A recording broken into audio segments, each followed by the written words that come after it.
Hello everyone, কেমন আছো সবাই? আজকে জন্মাষ্টমী উপলক্ষে একটা ছোট্ট করে ভিডিও শেয়ার করছি তোমাদের সাথে।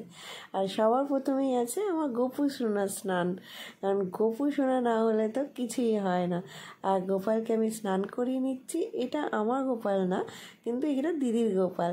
গোপাল এসছে আমাদের বাড়িতে স্নান করতে আর ভালো মন্দ মিষ্টি মিষ্টি খেতে, তো তাই জন্য গপুকে আমি স্নানটা করিয়ে নিচ্ছি। আর তার সাথে আজকে আমাদের বাড়িতে মঙ্গলচণ্ডীর পুজো আছে, নারায়ণ পুজো আছে, রাধাকৃষ্ণ পুজো আছে, সব রকম পুজো আছে। তাই জন্য সকাল সকাল গপুকে বললাম তুমি আগে উঠে স্নান করে নাও।